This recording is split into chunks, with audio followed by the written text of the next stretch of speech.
Police और माओवादियों की मुठभेड़ दौरान परिसर में तलाशी लेने पर 2 पुरुष माओवादी मृत अवस्था में हथियार के साथ पाए गए।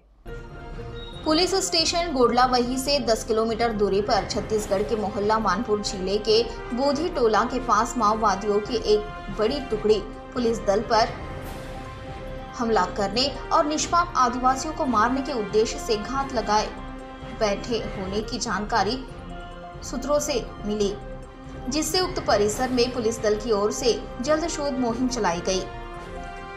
पुलिस दल परिसर में तलाशी दौरान माओवादियों ने उन पर अंधाधुंध गोलीबार किया, जिसे पुलिस दल ने प्रत्युत्तर दिया।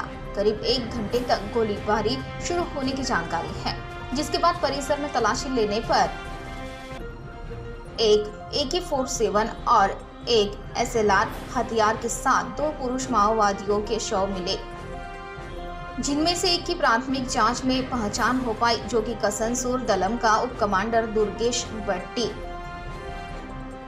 जो कि 2019 में जाम्बुड़ खेड़ा स्फोट का मुख्य सूत्रधार था, जिसमें गढ़चिरौली पुलिस के 15 पुलिस कर्मचारी शहीद हुए थे।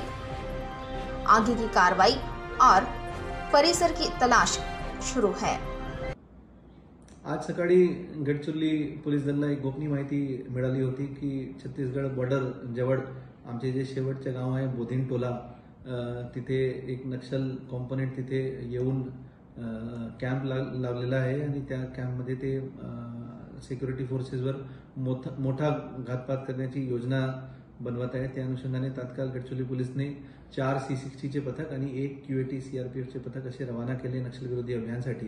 आणि जेव्हा दुपारी 3 वाजता ते नक्षलविरोधी अभियान आमचे पथक राबवत होते, तिथे नक्षलवाद्यांनी आमचे पथकावर ताबडतोड अंधाधुंद गोळीबार सुरू केला आणि त्यांचे प्रत्युत्तर देऊन आमच्या लोकांनी परत गोळीबार केले आणि त्यामध्ये काही नक्षलवादी पडून गेले आणि नंतर एरिया सर्चमध्ये आम्हाला 2 पुरुष नक्षल मृतदेह सापडलेला आहे। एक नक्षल मृतदेह सोबत AK-47 आणि दुसरा सोबत SLR हथियार सापडलेला आहे। प्रथमदर्शनी माहिती अशी भेटत आहे की जे AK-47चे जे पुरुष मृतदेह आहे त्यांची ओळख दुर्गेश बट्टी डिप्टी कमांडर कसनसूर दलम असे ओळख पटली आहे त्यांची आणि ते 2019 मध्ये जे गडचिरोली पोलीसचे 15 जवान जांबुलखेडा ब्लास्टमध्ये शहीद झाला होता, त्या घटनाचे ते हे मुख्य सूत्रधार होते।